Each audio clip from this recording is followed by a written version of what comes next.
okay, let's actually talk about this, because I do find it a little crazy. So as you can see here, Otaku Potato has decided to do yet another one of these ridiculous posts. So let's just go over here real quick and go into my documents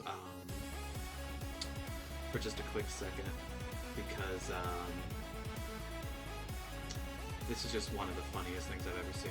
So we're going to get to mine in just a second, but for now, let's focus on Otaku Potato's document, because it is actually just so funny what he's trying to pull here, if you ask me. So what we have here from Otaku Potato is a post that he claims is going to prove his innocence. Okay. Let's actually see what you've got, and see if he's truly able to prove his innocence in this scenario. So, you know, trigger warning, adults being weird of fictional minors, xenophobia and racism disguised as justice, kink shaming, ABDL, BBW, BHM, CNC mentioned, framing taboo kings, Puritans making jokes about harmful subjects, witch hunting, the issues of out of context lines to make false claims, and many more. Some links that are blue and underlined are hyperlinked that'll display a website that has information relevant to the topic at hand. Some links may contain smut. They're used in this context to prove a point about certain argument. I'm not going to be clicking on any links, obviously, because this is going up on YouTube. My name's Otaku Potato. Both work, I guess, unless I don't care. Fine, what's going on in July of 2025? I'm getting harassed by Key Omega Oasis, Huster, and a group of others in the roleplay community. I use a poster to turn into a chicken nugget, even though I explained my intentions. And this is the first time I shot this idea. Once people slandered me for this, I apologized and I was being honest with my words. Blocked, yeah. Context, all those guys are friends with each other. False allegations. Courage is an anthro. Claiming to know what it means. He uses Sexypedia as a frame of reference, but if we just go over here real quick, immediately we already have a fallacy in his arguments. As we look here, appeal to authority, or argumentum ad vergundium. A logical fallacy where a claim is accepted as true solely because an authority figure doesn't endorses it, rather than it being based in evidence. There is no evidence supporting it. His only evidence for this one is just, hey, so the Sexypedia says it's okay, and because it's actually not ran officially, I guess you can say the admins would be official, but you can also argue that this is going to be an appeal to popularity, which is another fallacy. So you could argue for both, which is argumentum ad populum, an informal fallacy claiming a premise is true or good simply because many people believe it or do it. So that already we have a problem here with the argument he's trying to make. It's just blatantly bad. So that's kind of funny. Fine for NSFW with a full-on wiki titled Sexypedia. So it's just constantly, this is something you're going to see a lot that Otaku Potato does whenever he's like making arguments for anything. It's just going to be, okay, but Sexypedia said this guy knows a lot, so he's right. So here, the Harkness test. This is one of the things that made me mad, because I blatantly debunked the Harkness test in my post. So if we like go and search my first mention of the Harkness test right here. I'm not going to talk much about the Harkness test. I was just mad at the end of the document. And it's where he posted this. First of all, we framed you. No, we saw the literal fucking animals you have sexual and romantic attraction towards, posted about it, and then people came to their own conclusions on whether or not you were bad for it. We did not frame you. We didn't falsify anything. We didn't plant drugs on you. This relates to the victim complex drastically. One of the first things I talked about in my document is the victim complex. I say, I've been getting harassed. This is a flat-out lie. We made our post about you, blocked you, and moved on. You harassed us and kept posting about us. You even sent one of your friends, Lunacy, to literally stalk us and harass us for you because we blocked you and called you out. You sent people to harass and stalk us. Now, I would show this proof, but like most of your false claims you made, you deleted them because you realized how stupid you're lying for about it. But what I can show is this. And then you're lying, literally never called Lunacy a seaweed eater, that was someone else. Blatantly, Otaku Potato has lied several times, saying I'm the one who sent him death threats, that I'm the one who called his friend a seaweed eater. Literally never happened. I never called anime pedophilic either, like he likes to claim. I just said Japan has a very massive pedo and rape culture, and that's just a fact. And you can even look it up. The rape culture in Japan is a genuine thing. They redefined rape as non-consensual sex, raising the age of consent in like 2020 from 13 to 16. 1 in 12 women have experienced forced intercourse in Japan. Rape in Japan has its own wiki page. The impact of 2023 changes, like, there's so much about what happens in Japan. And obviously, me talking about it, Japan doesn't make other countries exempt. Of course, there are other countries that have really bad rape cultures. It's not just Japan. But I focused explicitly on Japan because that's what we were talking about. If I'm going to give an example of something from Japan, I'm not going to be like, okay, well, also this country does this and this country does this. No, if I'm talking about Japan, I'm going to stay on topic.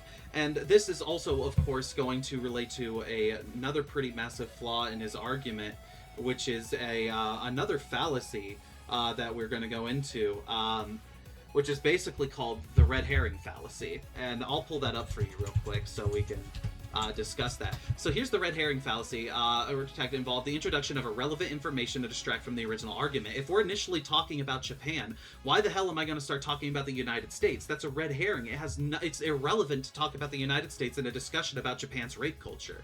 And we're going to get into this again later because he keeps bringing this up. So now, obviously, I'm pointing out, like, his massive complex. It's like, Blaze Blue blog writer, blah blah blah. It's like, you sure talk about me just using this one account, showing like how much he talks about me on just his rambly, and then like how much I've talked about him. It's pretty similar. But then we look at how much he's talked about Key. It's ridiculous, right? And so if we go deeper into this document, when I talk about the Harkness test again, it's like, I also at the time we're actually gonna get back to this because he later said something about when I called him a zoophile.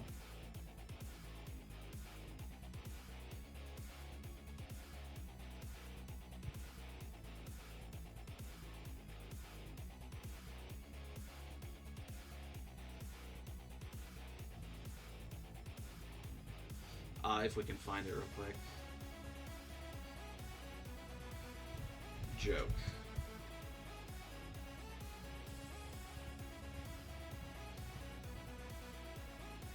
Is it right here? No, it's earlier. We'll find it. I'm also not going to cut this just to show, like, I'm dead ass about this. He just made this document so fucking long.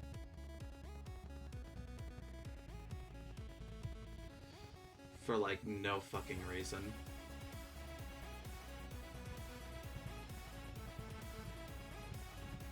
So we'll just keep going through this until I find what I'm looking for. It's just straight the porn again, by the way. Just posting straight porn in his document that's supposed to prove his innocence. Diabolical shit.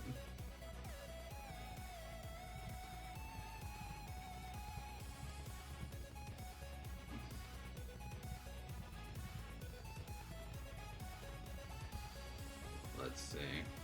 Is it earlier on? Sorry, this is just such a dumb document. Again, just straight porn in the document that's supposed to prove his innocence, by the way. Was it before Mr. Snick? It might have been. I don't know. No, it wasn't. Okay, so where is it? I swear to God, guys, I'm not even joking. I'm gonna pause the recording until I find this. No cuts, I'm just pausing.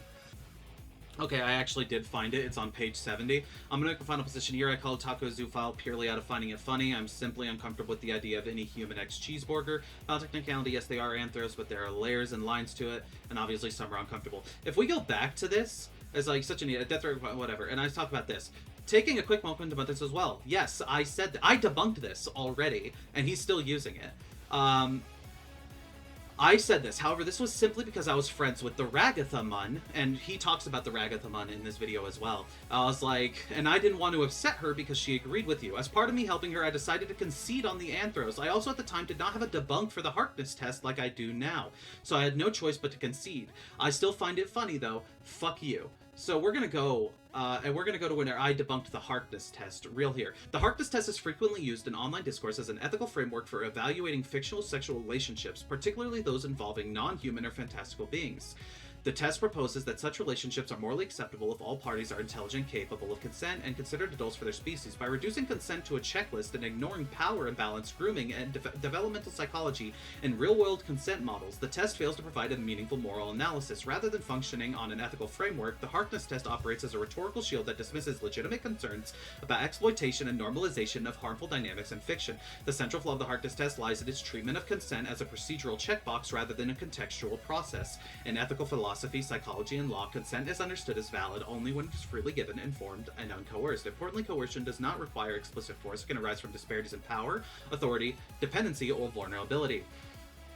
The Harkness test does not account for these factors. A relationship may pass the test even when one character possesses overwhelming advantages in age, knowledge, physical power, social authority, or emotional leverage. For example, relations between immortals and young humans, gods and mortals, or creators and their creations may involve consent in name but not in substance. Ethical consent requires parity. When one party holds disproportionate control over the other's safety, survival, or emotional well-being, consent becomes compromised regardless of verbal agreement. Power imbalance is one of the most well-documented consent invalidators in real-world ethical models.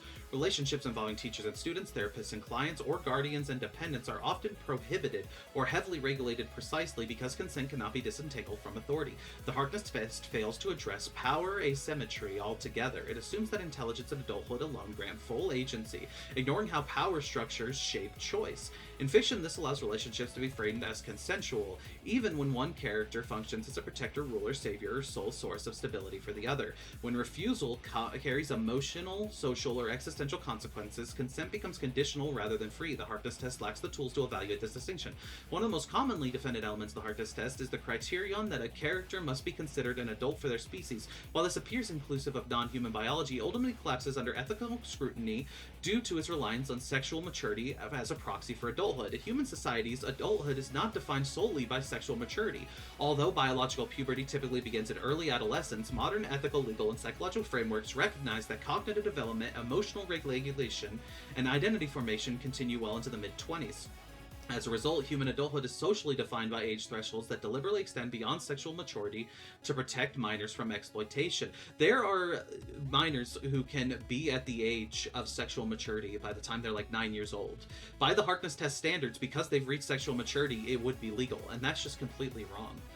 This is not the same as for the animal kingdom, which adulthood is simply the age of sexual maturity. However, the Harkness test does not incorporate this distinction. Instead, it implicitly relies on sexual maturity as the determining factor of adulthood across species. When applied consistently, it creates deeply troubling implications. If sexual maturity defines adulthood, then a non-human species evaluating humans would reasonably classify post-pubescent adolescents as adults. Under the logic of the Harkness test, this would render sexual relationships between non-human adults and human minors ethically permissible, as long as the alien species recognize the human as sexually mature and capable of basic communication.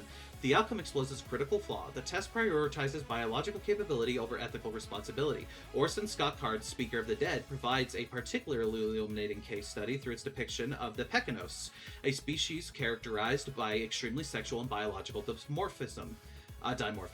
In this species, female reproductive maturity occurs at a stage that by human standards corresponds to infancy. Despite this, the Pecanos possess complex social structures, intelligence, and cultural norms that strictly regulate reproduction. The existence of such a species demonstrates the inadequacy of equating sexual maturity with ethical adulthood. If the Harkness test were applied rigidly, the biological status of the Pecanos females would technically satisfy the criterion of species-specific adulthood, despite the fact that any sexual interaction with them would be ethically indefensible by human moral standards. The narrative itself reinforces this point. Speaker of the Dead treats the biological reality of the species with gravity and restraint, emphasizing that intelligence and reproductive capability alone do not grant moral license. Ethical interaction, it requires cultural understanding, protection of the vulnerable, and rejection of exploitative principles entirely absent from the Harkness test. By grounding adulthood in sexual maturity rather than cognitive and emotional development, the Harkness test unintentionally legitimizes relationships that human ethical frameworks are explicitly designed to prohibit. This is not a minor oversight but a foundational flaw. A framework that can be consistently applied to justify relationships between vastly unequal developmental stages or beings whose biology permits reproduction before meaningful agency is not ethically robust. Taking a drink of water? Ethical consent cannot be defined by capacity for autonomy, not reproductive readiness. Any model that fails to make this distinction fiction risks normalizing exploitation under the guise of biological relativism. The Harkness test evaluates consent at a single point in time, ignoring the historical relationship between characters. This summation is particularly dangerous when applied to narratives involving grooming. Grooming involves the gradual erosion of boundaries through trust building, emotional dependency, normalization of intimacy, and isolation. If one character raised, mentored, or emotionally shaped another prior to a sexual relationship, later consent cannot be ethically separated from that influence. Even if both parties meet the test criteria at the time of relationship, the presence of grooming undermines the legitimacy of consent. Ethical frameworks must assess not only the present conditions, but also the pathway that led here. The Harkness test assumes intelligence is sufficient for informed consent. However, intelligence alone does not guarantee autonomy. Trauma, conditioning, fear of abandonment, or learned obedience can severely limit a character's ability to make free choices. Psychological research demonstrates that highly intelligent individuals may still be vulnerable to manipulation, particularly when trauma or dependency is involved. By conflating intelligence with agency, the test ignores how internal constraints can be as limiting as external ones. Beyond its theoretical flaws, the Harkness test is frequently used rhetorically rather than analytically. In practice, it often functions to shut down criticism rather than invite ethical discussion. When a framework primarily used to declare a debate over rather than to explore complexity, it fails its ethical purpose. Furthermore, fiction does not exist in a moral vacuum. Media reflects and shapes cultural norms, including perceptions of consent, power, and vulnerability. When exploitative dynamics are repeatedly framed as acceptable through narrow ethical loopholes, they contribute to normalization rather than critique. He shows portions of my document throughout his document right here.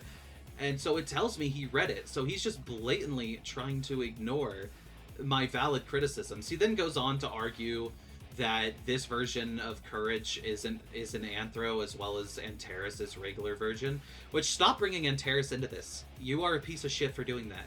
Okay? Antares has ignored you the entire time. He's trying to leave it all behind. Stop bringing him up, you fuckwad. And then he uses, like, Google's AI. Like, watch. Is Courage the cowardly dog in Anthro? I get the same exact result. It's literally the same photo and everything. And this dog is an anthropomorphic dog. Well, he acts like a dog. It's the same result, right? So it's the AI, and then it goes in theories, and it's like, whatever. And you don't even actually get genuine answers outside of the AI. But if we go to, like, this Reddit post, it's like, respect Courage, Courage the Cartoon Hall of Fame, and it's like, it doesn't have anything. Courage is a dog. It's literally the first thing the Harvard Crimson says. Courage is a dog. Like, this is from the Harvard Crimson. Probably a good laugh when they came up with the idea of calling their protagonist Courage, a name meant to be, imagine kind of like Scooby-Doo. If you look deeper, he's a dog. Even Harvard is saying he's a dog. And there's nothing actually citing that Courage is an anthro. The AI is just feeding and saying it is. But the sites that it is talking about, Harvard Crimson, are saying that he's a dog. So you're using AI for your argument, and the AI is citing incorrect sources that say he's not an anthro. And then we go into Rambly. It's just a straight up raccoon dog. It really is. I mean, come on. And then he talks about Wamawink, which I find so funny, because he says anthro, described or thought of having a human form or human attributes, ascribing human characteristics to non-human things. That's what he's trying to define as anthro here, using the Merriam-Webster. Let's go with that. Wamawink. She's part alpaca, part centaur. So where's the human in that? Where's the human in that? She's an alpaca and a centaur. She's an alpaca centaur, dude. There's nothing human there. Gary the Gadget Guy, also known as Gary, is like a Club Penguin character. He doesn't put argument right here. It specifies nothing of being just an animal. This is an animal. This is a straight animal. This is different. I don't know what is he supposed to be? What? He's a bear? This is not a bear. First of all, this has human characteristics. He has a human torso, human legs. He has opposable thumbs. Like, human characteristics. I guess you could say she's got opposable thumbs. So whatever. I just thought it was funny. I'd make fun of this. Wamawink, whatever. If you want to do anything, this is weird as fuck. But this is like a fictional animal or whatever. This doesn't exist. So you can't really make an argument for or against that. If you think it's weird, you think it's weird. If you don't think it's weird, you don't think it's weird. She has opposable thumbs. Whatever. This, he has the torso, he has the arms, he has the opposable fingers, he's got the legs. This is nothing like this or this. This is a penguin. He even has, like, fins, right? He doesn't have a human torso. He's circled like a penguin. And you can say we can't really see it because there's like, look at this, look at it. We can see what the Club Penguin characters look like, right? Look at that. That's a penguin's body. There are no human attributes to this thing. It even has, like, flippers, dude. It's ridiculous. Oh, hi. So that's just ridiculous. Banjo does not belong here. Mr. Snake, he's a snake. That's a straight snake. An animal like Jitsu claims that Ravelin is in fact the whole thing is debunked via Mystic from the bad guys, including the list alongside more popular picks like Mr. Wolf and Diane Fox in this. I'm pretty sure this is like he's showing shit from the Sexypedia at this point. He never specifies where he's getting this from, but I'm gonna assume that it's talking about, you know, like Sexypedia. Where it's from is like, again, this just goes back to the appeal to authority and appeal to popularity arguments. It's like, you know, I'm normal or whatever. Debunk their claims about characters like the ones from Chicken Nugget Mean Zoos, where the amount of racy jokes within the franchise, such as these. And it's gonna be just a Chicken Nugget episode where it's like, thick thighs save lives, baby, or whatever. Summer of thickness, baby. Thick thighs save lives, baby. Yeah, no, I've seen this episode. But here's the thing. There is a YouTube creator who got called out for this same shit. Because Shappy Sway does that shit too. And if we look up Shappy Sway Beto, what do we have here? A 2-hour video of them debunking and destroying Beto. Now, obviously, this would be an appeal to popularity, but I'm not using this as an argument against it. What I'm saying is, there is a consistent pattern of YouTubers and different things that will use these childlike characters, these characters that are appealing to children, and then sexualize them, or do weird sexual stuff about that. However, where this falls short when it comes to specifically Chicken Nugget is it's not explicitly sexual. Summer of thickness is just an actual general term. Thick thighs save lives. Sure, whatever. Again, this is just one of those things where there can be a bit of a racy joke without it being explicitly lewd. Racy jokes are completely natural and can happen in all forms. Is it still weird that they're using these child-looking characters and these colorful characters that are appealing to children to draw in a child audience? And then using racy jokes and sexualizing? It absolutely is, because that is predatory. That's what people like Rocky Raccoon do, as another example of someone who uses like shows and series that are popular with children and then doing weird sexual stuff with said characters. And then sometimes it's just straight children, because he's done the Teen Titans before.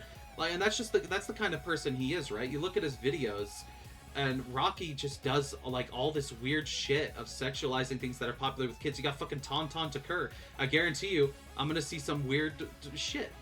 Because that's just Rocky Raccoon's whole brand. And, like, for some reason, shit like this is allowed on YouTube, despite the fact he's cultivated a mostly child audience. Look, he's literally got a video collabing with Shappy Sway. Like, these people are rolling together. It's actually fucking ridiculous. So, yeah, I think it is wrong. And that's why I stopped watching Chicken Nugget. Because it's something where they cultivate a child audience using these colorful characters and animation style that would be appealing to children, and then doing weird sexual shit. That's just what happens, okay? And it's wrong. So, just saying because the creator makes sexual jokes doesn't make it okay. This goes back to, like, the sexualization of children in Dragon Ball, which happens all the time. It's wrong. It's fucked up. You can't say that it's okay to do that. It's just blatantly wrong. Cultivating a child audience and then making sexual jokes is wrong, especially when you're purposefully drawing in children. It's grooming. It is literally, by definition, grooming. And if we go into the exact definition of grooming, which I can pull up right here, I'm not using the AI, so I'm just going to put... we also, the Metropolitan Police, a person builds a relationship with a child, young person, or adult is at risk, and they can abuse them and manipulate them into doing what they want. So this is from like actual like the police, like legal stuff.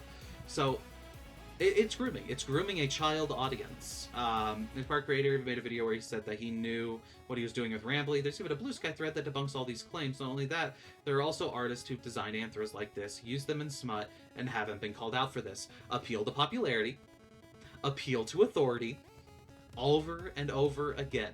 It's just blatant how fallacious his entire argument is, and how fallacious his premise is in the first place. It's something like this that cannot be taken seriously by any matter. And I asked various people it's wrong to use Vanity, and these were the responses I got. Again, appeal to popularity and cherry picking. You're asking blatantly your friends. He then goes, they also made some dumb rule where anthros were characters like Luna, Diane Foxy, and Rouge the Bat, while there's like Cheeseburger, Rambly, and Rainbow Dash were just animals. That sounds like lookism to me. No, that doesn't sound like lookism. Lookism is a manhwa that I really like by Park Tae-jun. See? This is my go. I love lookism. Don't ever bring up lookism. Anyways, I know he's talking about actual lookism here. Yeah.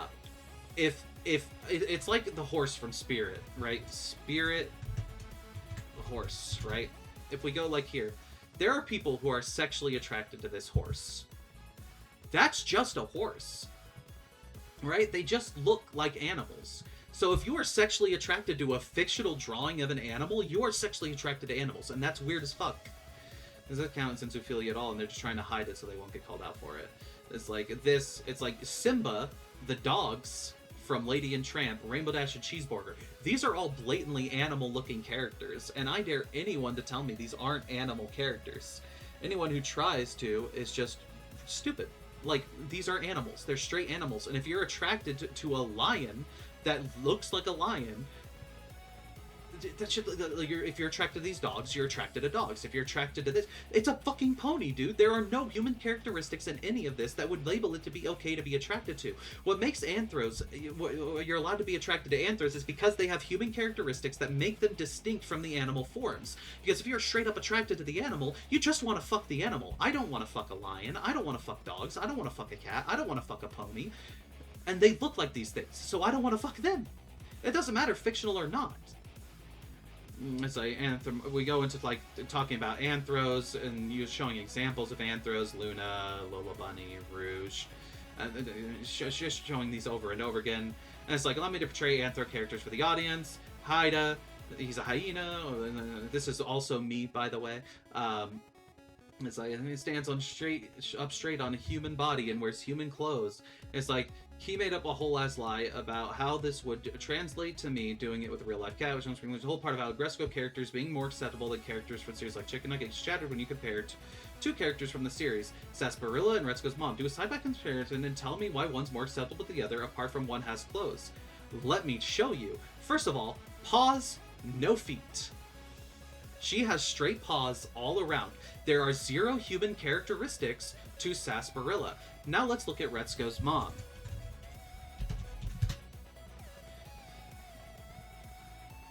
If we look directly at Retsuko's mom, we see she has hands, and we see she has feet, which are clearly defined. Now, you can argue these look like paws as well, except this is straight intentional based on the simplistic art style. This is actually an art style that the studio that made it in general does. It's the same studio as Hello Kitty. We can look at their other characters, such as Hello Kitty herself, and we see the same distinction where it's just a hand with the thumb sticking out. Hand with the thumb sticking out. So once again, this is how they draw hands. Now, obviously, you can try and argue otherwise. I completely disagree. I don't think you can argue otherwise. We see the opposable thumbs. We see she has a human torso. Again, human torso here. Human torso and human legs. There is none of that distinction here. There's no human torso. It's meant to specifically rounded to match with the red panda type aesthetic they're going for the character Sarsaparilla and their son, and her son, Sody Pop. It's not a human head, and you can argue this isn't a human head either, but it's a human body with an animal head. This is just an animal. Can answer? That's because both are anthros. Heck, they've already shot some kids out of them, so it's fine if you want to send for either one of them. Okay, so because they've had children, it's okay to have sex with them? That's your argument? You know animals have children, right? You know, like, elephants give birth? Cats give birth? So, they've shot some kids out of them, so it's fine if you want to send for them. So, I had a cat once. And she had babies, so it's okay for me to want to fuck the cat because she had babies. That's not true. That's bullshit, and you know it's bullshit. This is such a stupid argument. The next part may be a self-report, and it goes off the list like artists who draw like weird shit, like Cheeseburger, the Wama Wing, Kretsuko's mom. I don't know who Rosita is. Courage, Michiru. I'm not gonna pull up any of these because I don't want to look at porn. That's gross. Tao Kaka, we're gonna get into Hitler later. Yoshi's an animal, by the way. And it's like, these people draw porn of animals. And the only time spot artists should be slandered for their actions if they draw an underage character in a sexual manner, by the way. It's like, you're self-reporting, yes, because you're talking, you know, all these artists. First of all, you're a gross-ass gooner for knowing different artists and like actually knowing where to get the links for the specific porn you're looking for. That's vile. That's vile, and you know it. That's hilarious that you're self-reporting. Judy Hopps is a character. Anyways, point is, like, this is once again appealing to popularity and appealing to authority, so we're just gonna ignore that. It doesn't matter. And it's like, oh, this artist was okay with it. And then he shows more people. It's like, these people do the loot of these characters. And it's like, here's my argument for Garfield. Yeah, Garfield, Willard, the face personality of a deceased comedian actor, Gilbert Gottfried. There's this version of him called Gilbert Garfield, called Gilbert for short, and he originates from the horror comedy ARG of the same name. So his lore is that he's essentially a mascot for the fascist and whatever. He tries to say that a fan-made ARG of Garfield proves that Garfield is a human, which, that's just stupid. I mean, I'll address it because Otaku Potato is dumb as fuck, so I need to anyways. Fan-made stuff isn't official stuff. You can make fan anthros, and you even showed fan anthros earlier when you showed that Antares had a version of his Courage the Cowardly Dog that was made to be an anthro.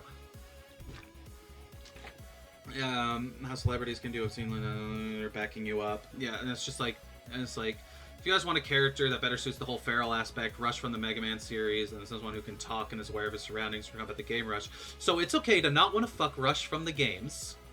But the one where he talks, suddenly it's okay. That's wrong. He goes to show it's like creepy jokes about this fighting game twerk off tier list, and he shows Kokono making jokes about it, and then he shows like one of them is like Nekonaru or whatever. I don't know where she is on the tier list. It's like, Nekonaru's a minor. She's 20. She's 18. So, you know. And then Hinako. I don't know anything about this game. I don't know what the King of Fighters is. I've never played it. I think it's where like Terry Bogard might be from. I don't know. As like, holy fucking shit, you can joke about edgy stuff. He doesn't show what JJ's talking about here, so this is something you can say he's taken out of context, which is a fallacy out of itself. If we want to pull that up real quick, we got the context fallacy over here, which is context to me. Now we go over here. People died of cancer before cigarettes were invented, so smoking doesn't cause cancer, you know? Type of shit. It's like, context matters. And he just posts this. You can make edgy joke that isn't a hate speech and knock him out in that way. And it's like, you don't show what he's responding to, and yet you later claim in your document that he's talking about this. This is just blatantly out of context. And it tries to say it's like Felicia, and it's like blah blah blah. Talking about Kokono again and JJ. There's a Shamsho reboot reference in Nakuro's age, and is the latest game in the series, which they released in 2010, resetting the Shamsho timeline and making her age in that game the latest update. We got her age 20, by the way. It's using the genuine sexualization of fictional minors, including their body parts and other guys, and just being edgy jokes is a bad idea, especially when you're counteracting with real minors. Maybe there's more underage characters in this list that I don't know. I mean, maybe. I don't know anything about King of Fighters, so I'm not going to excuse any of this. But you never showed JJ saying it's just edgy jokes. Specifically talking about this. You showed that Nekonaru is 20 years old. So it's just kind of ridiculous, right? And then Hinako, whatever, I don't care. So you're going after Kokono, and whatever, it's fine. I don't have anything to say about this. I have nothing to do with Kokono. I don't know who they are. I just know they exist. And then they start talking about, like, you know, Omega's a minor. It's like, if you're going to make edgy jokes at all, at least you can do is put a trigger warning to avoid controversy, such as what I did in these two, to prevent them from accessing it away from any further harm. Here's what happens when adults have minors in their audience. And then he just uses, like, extreme examples of, like, actual showrunners doing actually vile shit. Where he was like, in this one, you know, the Lazy Town and Lazy Nights, and he's just like, he exposed his audience of children to a bizarre anecdote where he graphically described having sex with a prostitute in a post about the game, and continued responding to obvious minors in the comments. By the way, continued responding. He kept talking to minors about sex talking directly to his child audience about sex. And then it's like he goes on here to say, no matter what kind of content it is, art, weird, sexually touched, more, keep that stuff from children. The only thing similar here is you frame it that is such an extreme example that it holds no grounds here. The situation is incomparable. One actively discussed and went into explicit detail regarding real-world sexual acts. The shit with Key is shit between his adult friends as just jokes. You can't compare the two and unironically think you're not a dumbass. This is just ridiculous and pathetic. And I actually think this is from my document right here. So if we come back over here and go with the shit with Key, yeah, blatantly from my document. And so I discussed it being an Everest fallacy, by the way, a logical error, or the confusion of the extreme and the normal. It's like, Otaku later claims that a situation where someone made explicit and highly detailed posts about having sex with a prostitute and then discussing with minors is the same as Key making adult jokes in a space where minors exist. The only thing similar here is how you frame it. That is such an extreme example that it holds no grounds here. The situation is incomparable, and that's just my argument. So again, he proves he's read my document and then blatantly ignores that I debunked the Harkness test. It doesn't try to debunk it. And a ton of other things I debunked him over, he'll keep bringing up, which again is rather amusing. I always find it amusing. They tried to act like I was being weird about this, but honest, cheating and subtitling being grossly illegal shouldn't be in a state of easy access like this, including being an adult that runs an account that interacts with children. It's like if I made a joke at a family gathering about me fisting my wife while knowing that there's a child next to me, and then when I'm called out about this stuff, I go, it was between me and my dad. The jokes that he made were in explicit detail, which is so later down the line, that's what he's doing, posting NSF jokes of the YouTubers with trigger warning. It's like, and let me try and find it. The exact one where he talks about what he was doing. So let me pause the recording. Real quick, by the way, I wanted to show him, he blatantly admits that he was wrong about Taukaka, saying that Taukaka is a minor. He only believes it when he sees another wiki post it, which, by the way, appeal to popularity and appeal to authority once more. But, you know, whatever on that. Apparently we were liars until he saw it on a wiki. Constantly referring to herself as a kitten. She's a teenager, however, since she's still technically a child, whatever. He apologizes to us and promises that he's going to leave us alone, blatantly apologizing over and over again. He didn't know, blah, blah, blah. He's like, would it be okay if I made an apology post? This was him replying to me. I told him not to. Don't make an apology post. I don't want to hear from him. So this is him talking to me, but obviously I can't show it because he's blocked me on Blue Sky. So you can't see both sides. But this is him responding to us, which he conveniently leaves out that he promised to leave us alone, admitting that he was harassing us. I won't speak ill of you guys, which he admits constantly that he was doing. Is like, you were right, blah, blah, blah. Let me apologize for the Taukaka part, since I have no people who would see. I literally have no intent that you pay me to have. I'm so sorry. I didn't know about the My Hero. I didn't know about Birdie, and I didn't know about Tao. Genuinely admitting everything we said was right. Which I also conceded a point, by the way, and I had proven that I later went back and debunked it and showed why I no longer have that stance. You'll see he doesn't do this. He never even addresses that he apologized to us and said he wouldn't talk about us again. By the way, literally fucking 2 days ago, he makes a video about us. Isn't that just so convenient? That's just so convenient, right? Let me fix the framing real quick on this. Make things a little more clear for you guys.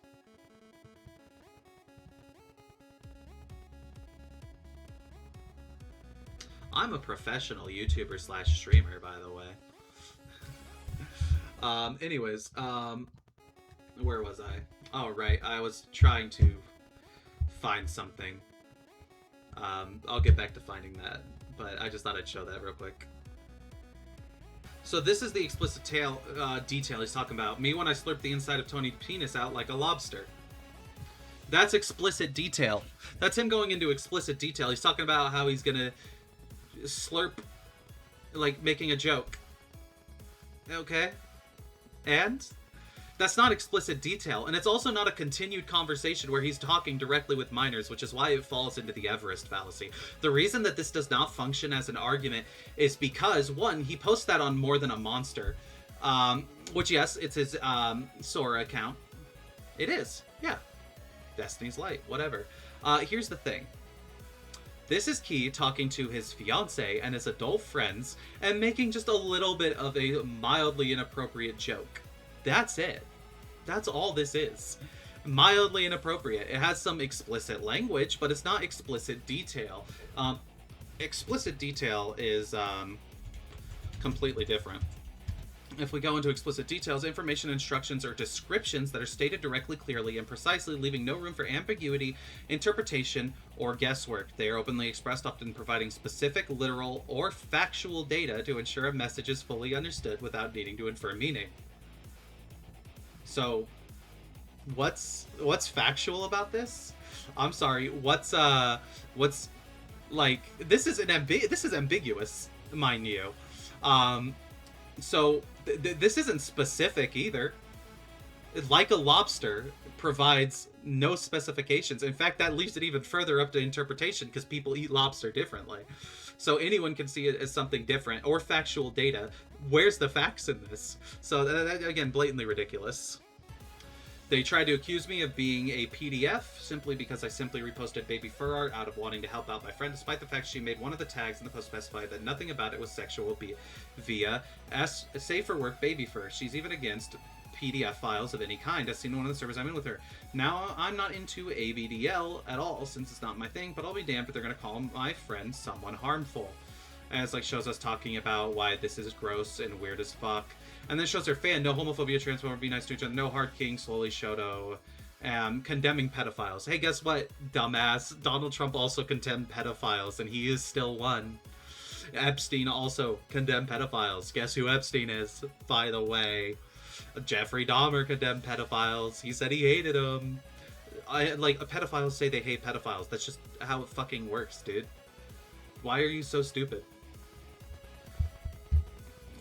No being weird around minors. Keep the it's like a pedophile is a PDF file is still a PDF file, even if they say they're not. Like see, like you later make a joke about see how well that holds up in court. It's like, Your Honor, I'm not a PDF file just because I was sexualizing this child. You see, I'm against PDFphilia. Like, come on, dude. And there goes the last of my water. I'll probably pause later when my mouth starts to get dry up and get more. I actually talk about this as well. These are both topics I plan to cover at the end, so I won't go into this too much, but I wanted to take this time to illustrate Otaku. Format your fucking post better. This reads like dog shit. We'll start at this part. I don't care that her server says she's against pedophilia. She's making a PDF file art. Like, literally, and I'll prove that later. Hell, the entire American government supposedly condemns PDFphilia. It's against the law, and basically all of them went to Epstein's Island. Sorry to break it to you, pal. Now, like I said, I won't go too far into this, but Bro just needed to watch the show. In the birthday episode, the entire cast are turned into babies, and when this is reversed, Birdie hardly fucking changes.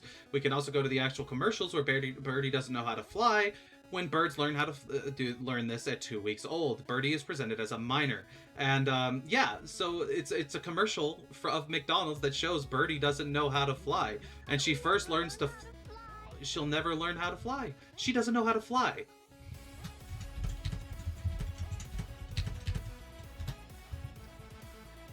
Two to 3 weeks after hatching. 10 to 14 days for mini songbirds.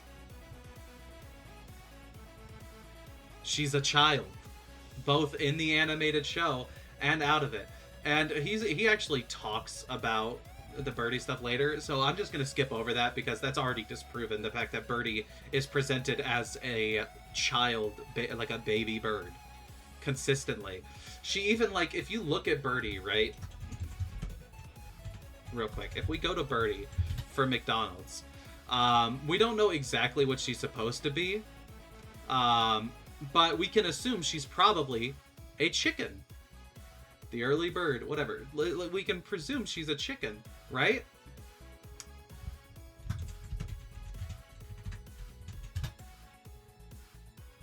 Pure yellow. Pure yellow.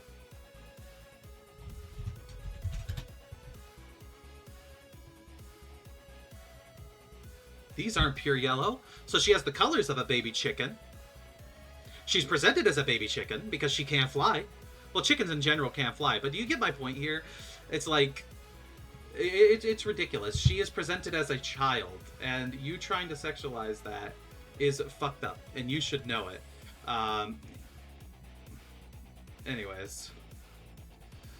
Oh, right, I need to go into the stuff about, like, baby shit or whatever.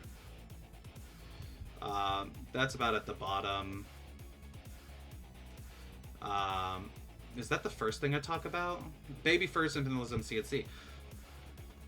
Sexualized infantilism, even when framed as consensual roleplay between adults, reproduces several defining psychological features associated with pedophilia. Chief among these is the eroticization of youth-coded traits such as dependency, innocence, vulnerability, and diminished agency. While proponents of infantilism argue that legal adulthood negates harm, this defense relies on a purely legal definition of consent while ignoring the psychological mechanisms through which sexual preferences are shaped and reinforced. Sexual arousal conditioned around childlike behaviors and power asymmetry does not exist in a vacuum. Rather, it strengthens associative links between sexual gratification and the simulation of childhood itself.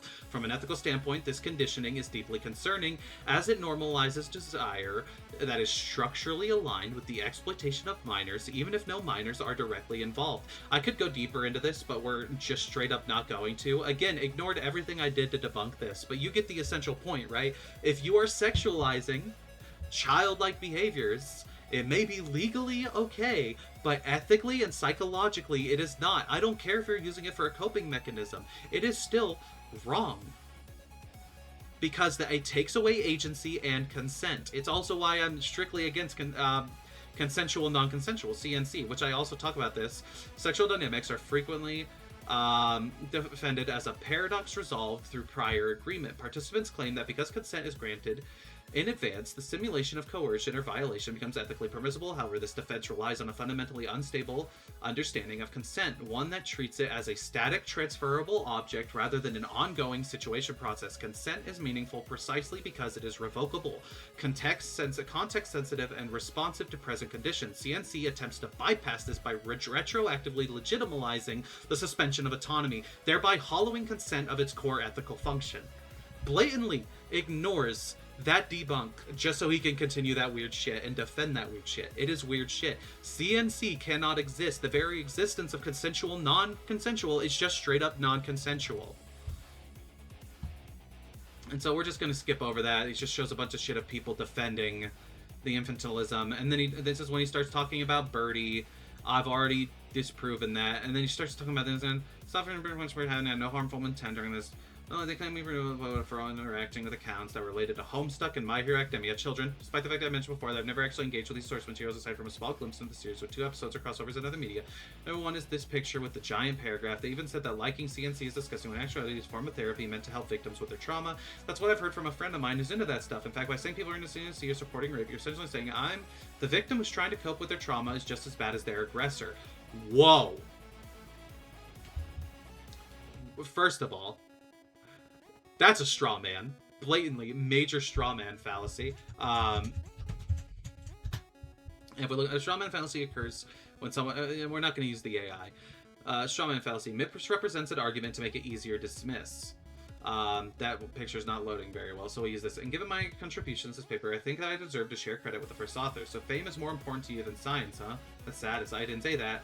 Oh, so now I'm senile too. This is just one of the most blatant straw mans I've ever seen. Like, what the hell? No, we're not saying that the victim is just as bad as their aggressor, but when you perpetuate the idea that consent does not matter and that consent is not revocable, then yes, that is rape. That's just how it blatantly is. CNC is still consensual, non-consensual is still non-consensual because consent as a core concept is revocable. That's what makes it consent. So CNC cannot exist. It is purely non-consensual, and it becomes a fetishization of your trauma. It is not a healthy coping mechanism. Just because someone uses something as a coping mechanism doesn't mean make it okay. For example, a lot of PDF files have reported that they are themselves victims of CSA, childhood sexual assault, and that their PDF files came from that as a coping mechanism. Is it okay for them to be PDF files because it's their trauma response? No, it's not okay at all. And I actually covered that in this post, which again, a trauma-informed stance does not require validating every coping mechanism that arises from pain. Rather, it requires distinguishing compassion for individuals from endorsement of practices. Healing-oriented approaches prioritize the restoration of agency, autonomy, and self-definition. Sexual frameworks that depend on simulated incapacity or coercion move in the opposite direction, regardless of the personal histories of those involved. This does not work, otaku. Again, proving me right. As I absolutely not, but that's why I mute words. It's like just mute it, just ignore it. It's wrong. It's wrong. The worst part was the fact they used these false narratives to slander me despite me never being into what they claim I'm into. Oh yeah, static misfit. Wester and Oasis admitted to wanting to either kill me or calling me something that could ruin someone's life out of comedic value. One of Oasis' pals even called my pal a seaweed eater and said that Oasis excused what her friend said. Ain't you the postal dude guy? Don't follow me. I hope your balls get twisted into a knot. I hope your kneecaps get shattered into oblivion. I hope that you finally just throw yourself to the slammer for once. This isn't a death threat, but it is a threat of violence from Uester. Uester, who is 14 years old. I mean, that has whatever that. It's Suicide Prevention Month. Strike this man down. God strike this man down is not a threat. Me saying again, purely out of finding it funny, I already debunked that in this, and I already went over it, so we're just going to not go over that again. My stance changed, and I proved why it changed. We sent 5 big bombs to his mailbox. I made a joke that was like, the Catfucker Defender is getting severely bullied, let's give him 5 big booms, making the Boom Guys reference, and this person said, we sent 5 bombs to his mailbox in response to me. I was like, whatever. A death threat is a statement, either verbal, written, or communicated electronically, that threatens the life of another person or group. It's a serious statement expressing an intent. Do you see any intent from any of this? It's like, I hope this happens. I hope. It's like, I want suicide prevention. God, please strike this man down. Sent 5 big bombs to his mailbox. Like, there's no intent there. And I said, that's not even a death threat, dude. That's a joke that wasn't even directed at you, which is from Luzini. When I'm done, I'll review this outside. When I'm in order, your likes are public. I can see you encourage these statements. I know from minimal roleplay that the /dash means from the user and not the character. Whatever. A death threat definition requires intent. The only intent here was exaggeration. Death threat denier. It's fucking deceptive that those folks run a multitude of accounts and speak behind everyone's backs. I'm blatantly clear about everything. So, you know, it's amusing. It really is that they keep trying this. But that's just the way Otaku Potato is, and he's not going to change from that. So we can go even further into this in just a bit. So yeah, let's just, again, me saying it's 5 big bombs, whatever. It requires intent. It absolutely does. A death threat requires intent for it to be an actual legitimate threat. Now, if you felt threatened, I'll say it now. I don't like you, Otaku Potato. I think you're a piece of shit who has constantly harassed us and won't leave us alone despite us begging you to and you saying that you would, which I already showed in this video that you said you would. Right fucking here. But I digress. It doesn't matter. It's whatever. Joking about death threats is generally considered not okay and is highly risky. Again, this is the AI thing. One of her friends tried to insult me by calling me a seaweed eater. She said it's okay because she's Korean. I'm Vietnamese and I've hesitated to mention this because I was certain their problems wouldn't see the light of day. The idea that they want my head mounted on a wall, even as a gag, to them, it's like, she doesn't show anyone saying they want their head on the wall.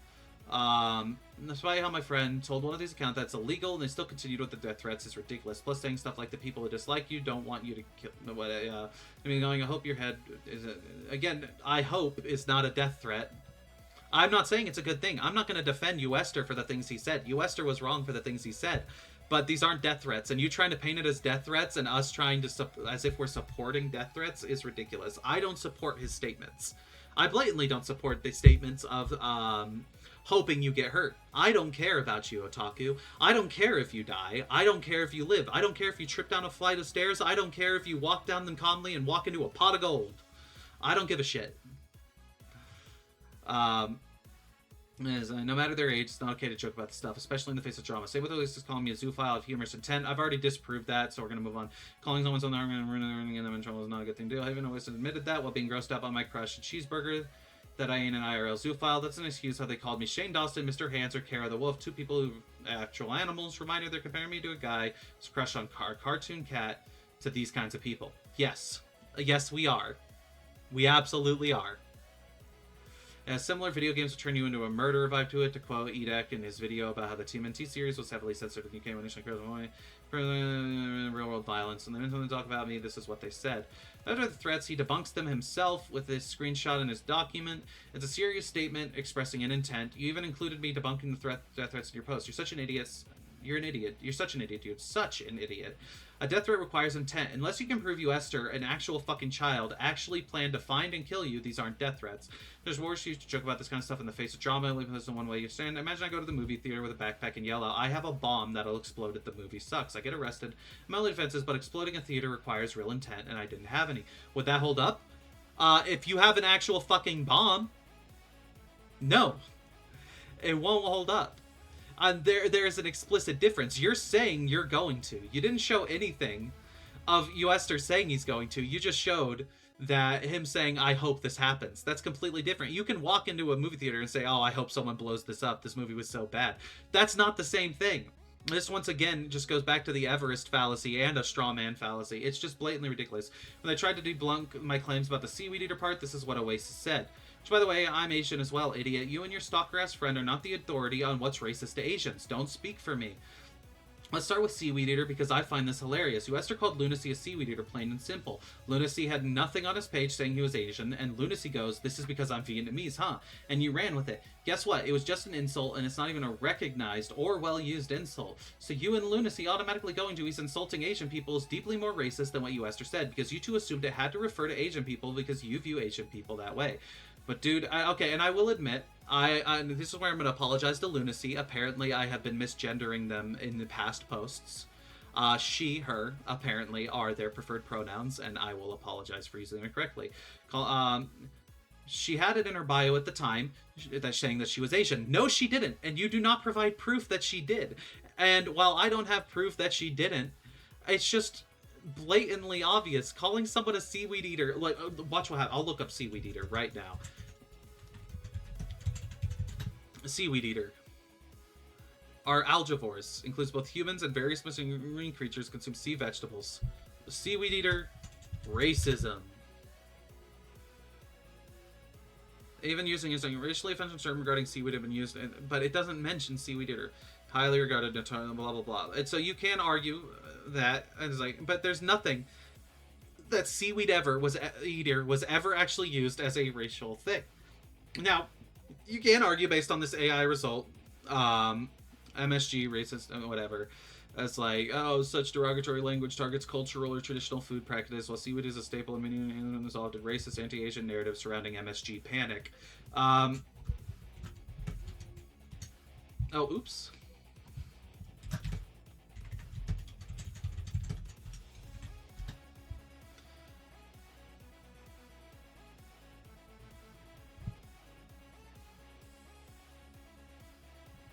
So, it's attacking MSG could be considered racist, not seaweed.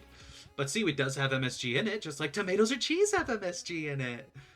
And we eat seaweed all over the world, though it is primarily in Asian cultures.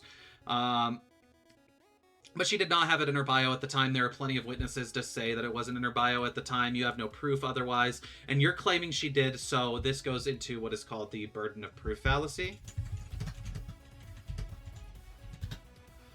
And we look at what the burden of proof is, the legal standard that the prosecution or plaintiff must satisfy to prove effect to the court. Or we look at this, you said that the burden of proof lies not with the person making the claim, but with someone else to disprove, blah, blah, blah, whatever. Point is, you have no proof to your claims. They're unsubstantiated. You are required to provide proof to your claim, otherwise it is just pure speculation. And it becomes my word against yours. So blatantly, we can ignore that. Calling someone a Vietnamese person without knowing they're Vietnamese person seaweed eater isn't racist. It's pretty much, by the way, saying I'm Asian too, and it was just a generalized insult is the most I have a black friend so I can say it type of justification for racial discrimination. Again, straw manning. That is not comparable whatsoever. Me saying I'm Asian, don't speak for me, it's not the same as me saying I have a black friend. so I can say the hard R. You know, like, right? It is like he's insulting Asian people. And here's what I said: it is not a recognized insult for Asian people, or even well used. And so he's saying it's like I'm saying it's okay to say it because I'm Asian. It's just a generalized insult. Yeah, a generalized insult, but not towards Asians specifically. And there was no idea that Lunacy was even Asian. So you're blatantly lying once more. This is because I'm Vietnamese, whatever. He's insulting. And I still stand by this statement. You automatically assuming that someone calling you a seaweed eater without knowing you're Asian and saying that automatically means they're trying to insult you for being Asian is deeply more racist than saying the seaweed eater thing. Because you're automatically assuming that they're using racial stereotypes and applying these racial stereotypes to Asian people. That's just blatant. So whatever. For context, imagine a man calls a Hispanic guy a fence hopper. Again, this is a blatant racism shown. Talking about blatant racism. I didn't know anything about his race. This is not the exact same. And it's like showing this scene from a remake. It's just blatantly not the same. An out of context line of Taukaka from Blaze Blue calling herself a kitten to solidify her status as being a kid, even though there's already designs for kittens of her kind. And this photo is like, man, whatever. It's like Taukaka is still a kitten. It's like she looks nothing like these kittens.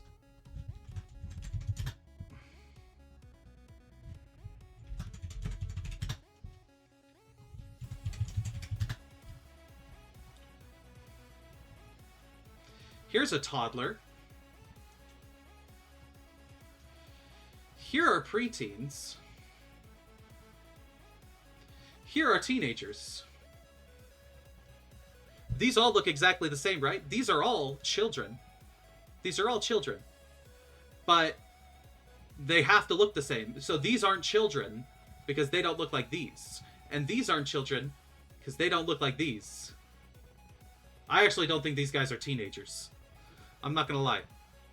This is a better example, but still. They don't look like these. They don't look like these. There are different stages of life, and even cats themselves. Newborn kitten. We can look at newborn kittens that still have their eyes closed. Then, we can look at a 3-month-old kitten. And we also have, like, it blatantly going into, like, how old kittens can be and the stages of being a kitten. But here, I guess this is supposed to be a 3-month-old kitten. 6-month-old kitten. I guess it'd be best newborn... Let's just use calicos. So we have a more... Newborn calico. I guess that works. 3-month-old... Calico.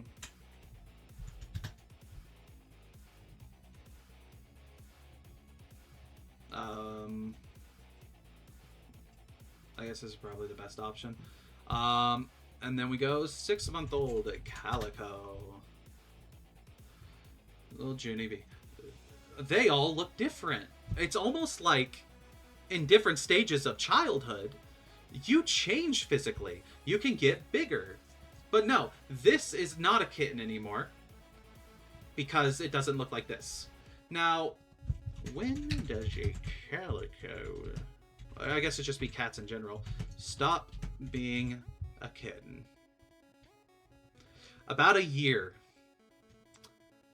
But Maine Coons are 15 to 18 months, so a year and a half almost, mind you. By the way, sexual maturity, by the way.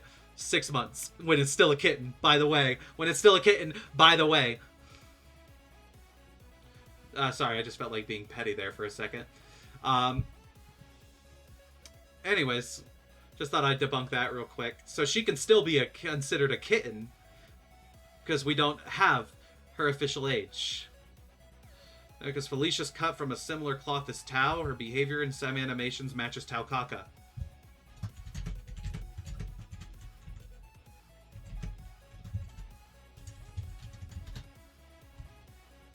She's almost 40.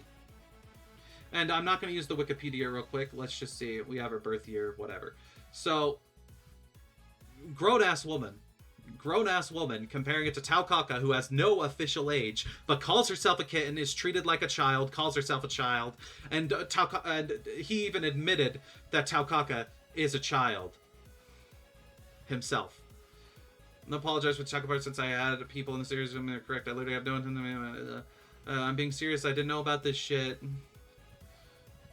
I looked it up, and you guys were right. I'm genuinely sorry. Tao keeps referring to herself. So he's backtracking without expanding on his claims. Why can't you see that with Tao? Again, ridiculous. And then he sends like these random screenshots of like just straight up porn. It's again, we're doing appeal to popularity, appeal authority. He uses the Versus Battle wiki, which is fucking hilarious because I debunked that. Unknown, likely 18s. Late teen refers to the ages of 18 and 19, marking the transition from adolescence.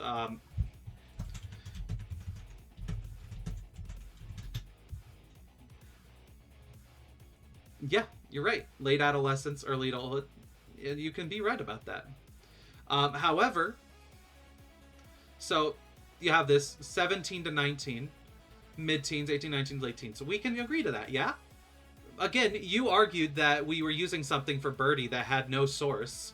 Then, using VSBW that doesn't have a source for her age, and likely? Do you know what likely means? Likely means such as well might happen or be true, probable, apparently suitable, promising, probably. Meaning, not guaranteed. I don't see how that's evidence of anything. Also, there are threads where people agree that she might be a young adult.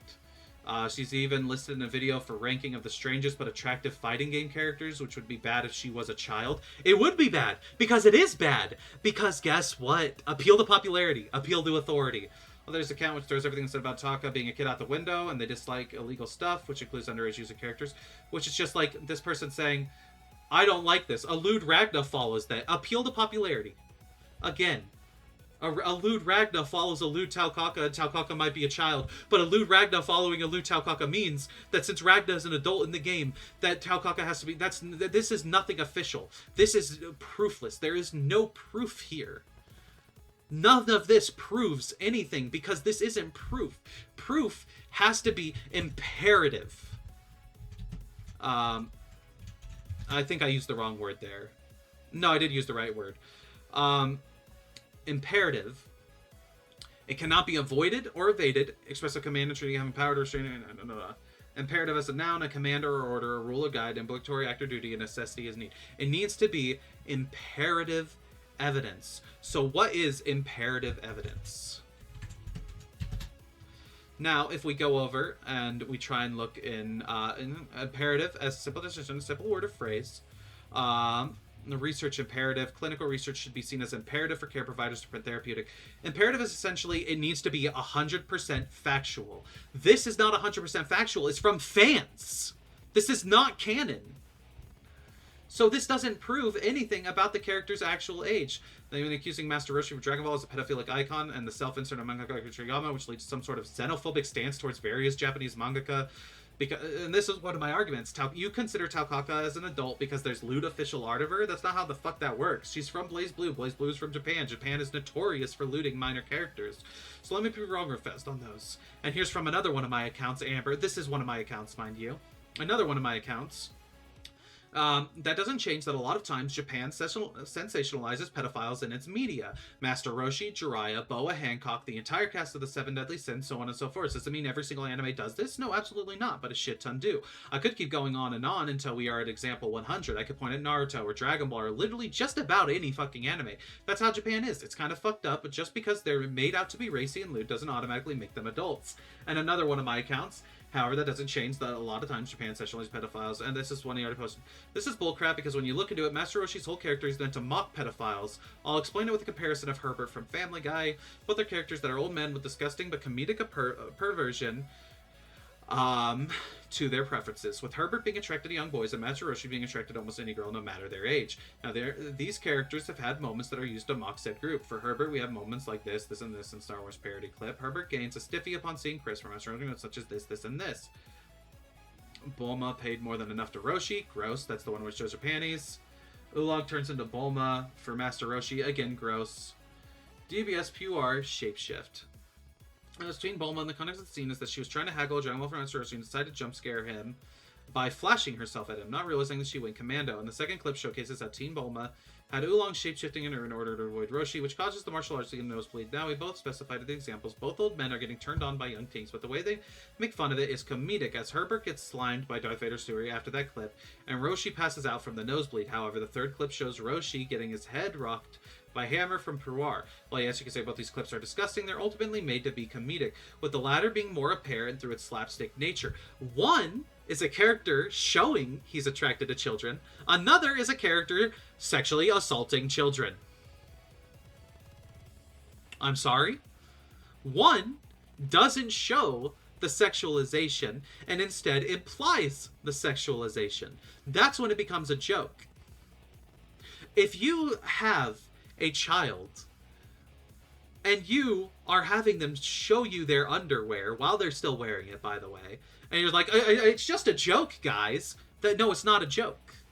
Whether in media or not, showing explicit details of it is wrong. And I actually talked about this in one of my posts where Akira Toriyama blatantly shows that he draws the actual phalluses of children all the time. He's not above it. And he's done it over and over again. There is a distinct difference as well. Herbert is treated like a bad guy. You're not supposed to like or root for Herbert in any way, in any shape or form. You are supposed to root for Master Roshi. Master Roshi consistently sexually assaults people on camera. Herbert implies to have done it. Master Roshi is treated as a good guy. Herbert is treated as a bad guy. Now, using Family Guy as an example is bad. People hate Family Guy. I don't support Family Guy. I think it's wrong. So using this as an example doesn't help. If you were to look at the clips of Roshi and say that Akira Toriyama peddles straight face, even after seeing clips of Herbert, I'd say you're wrong. Why? To say that Roshi is Toriyama's self-insert is already in the series is like saying Herbert, being voiced by Family Guy's creator Seth MacFarlane, is a self-insert when he already has one in the series. Toriyama has Toribot and Seth has Brian Griffin. While Brian's more of a main character than Toribot, who makes brief cameos when in Dragon Ball, the point still stands. Toribot is not from Dragon Ball. Toribot is from Dr. Slump, which is a completely different work than Dragon Ball. And yes, occasionally they do cross over. I'm not going to deny that they cross over. But them crossing over doesn't mean that they're the same series. They're completely separate series. You can have two different series with two different inserts. I fully believe Roshi is an insert for Toriyama. Toriyama is a horrible person. He has consistently throughout his career drawn direct implication, not even direct implication, explicit scenes of sexual assault, fetishizing rape, and CSA, childhood sexual assault. That is the kind of person Akira Toriyama is. Do I still love Dragon Ball? Yes, it's one of my favorite fictional media of all time. And you even have a post later on that shows me where I talk about I've ranked every Dragon Ball movie. I have the entire manga box set. I own all the entire series on DVD, including GT.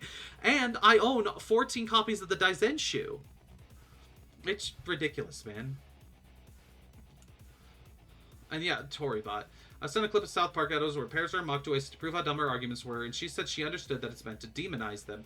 Once again, this was an episode that demonizes it. The satire of this episode is that everyone took the CSA seriously if it was a man to a woman, but no one took it seriously if it was a woman to a male child, right? That's the satire. There isn't satire to fucking Roshi's behavior.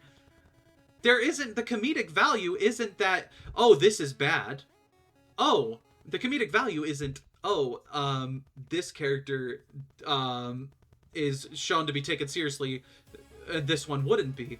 There's no value to the satire like that. It's just blatantly, haha, look, he's sexually assaulting a child. Haha, isn't it so funny, guys? And, like, Akira Toriyama blatantly shows Bulma getting sexually assaulted over and over again throughout all of OG Dragon Ball. From the bathtub scene where she falls asleep in the... from the bathtub scene to when she falls asleep on the couch and Goku pulls down her panties to the shit with Master Roshi. It's just constant in Dragon Ball. This is, and I talk about this. This is a complete false equivalency fallacy as Japan fantasizes the sexualization of minors, while this episode demonizes it. These are completely different messages which can be judged. You're also strawmanning my argument, which I had solid proofing backing it. You have nothing, fuck ass. And yes, I did say that. That's me again. Blatantly debunk again. It's just so full of shit in every aspect. Yes, the South Park episode is demonizing it. The show with Roshi is sensationalizing it.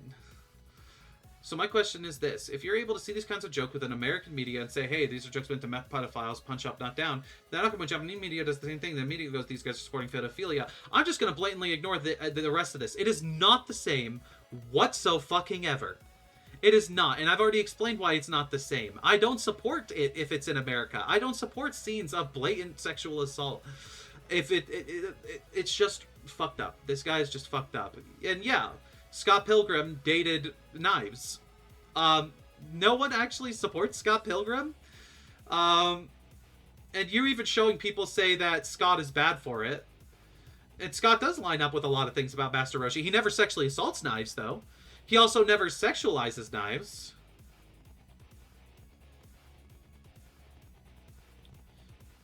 So, I don't see how this entire world was bad for this. He's still sweating the world. Like one of its characters. These guys are fans of series like Chainsaw Man, as seen with an account below. I'm not a fan of Chainsaw Man. I dropped it at chapter 170. None of us are fans of Chainsaw Man. We don't like Chainsaw Man. I don't know where he gets that from. So again, ridiculous. And then he just goes on, is like, meant to mock them all the while sexualizing a 16-year-old girl, putting that same girl in a Playboy bunny suit, having them sexually assaulted and drawing 12-year-old dicks. Stop mocking them. Toriyama was one of them. And said that to the actual anime community. See how they react. Like, their strength is that blue sky right now is a void. Nobody responds to role players naturally. If they said this shit to an actual community that notices, blah, blah, blah. I'll say it. The anime community is fucked up. The anime community defends Lolicon. They do. And there are some that don't support Lolicon, and then there are some that do. There are blatantly some of the most popular creators in the anime fandom, like the Anime Man and his girlfriend, whatever her name is. I think like Emi Richu, boyfriend. Didus? Okay, I'm not thinking of Emi Richu. The Anime Man girlfriend. Aki Dearest, okay? Aki Dearest is a Shotokan. She defends Shota blatantly. We have videos of her defending Shota. She's a Shotokan. And we can see it on Twitter. She's a Shotokan and he's a Lolicon. Call that shit pedo for pedo. With banging. And then we have like a post about it. It's just blatantly, she's a Fujoshi, as well. So she's weird as fuck.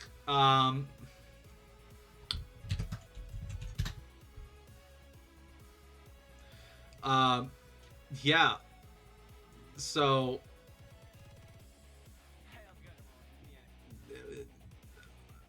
how many lolis are too many? 3.31 million subscribers, by the way. Aki Dearest, 2.87 million subscribers, by the way. Blatant pedophiles, the both of them. Lolicon and Shotokan. Blatant pedophiles. So the defense doesn't really stand. Yeah, anime fans, a lot of them are pedophiles. It's gross as fuck. And then he goes to argue more about the Dragon Ball, whatever. It's like, he pulls the Dragon Ball expert shit on me, and then he's like, don't fuck with Dragon Ball fans, can't read. And I've blatantly proven him wrong over and over again. You guys are Yu Yu Hakusho fans, it seems from your guys' accounts. I wonder if you thought the manga behind the series was advocating for groping in real life when the creator decided to make the key for Keiko to recognize that Yusuke was in Kuwabara's body was by the latter touching her breast, or if it was just a mere gag to throw you guys off. Let's see what video unavailable.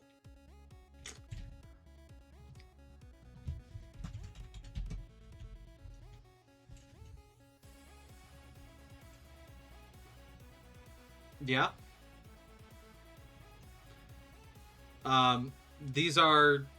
I don't even know what you're talking about, this one. Your video isn't there. You might want to fix your hyperlink, dude. I haven't watched Yu Yu Hakusho since I was 17. That's like almost 7 years ago. You think I remember that far back? I probably thought it was funny because I was a cringy, right-wing woman hater when I was 17. You know, I was a piece of shit. I've grown since then. Also, just completely another false equivalency. Then he shows Jonah's account for some reason.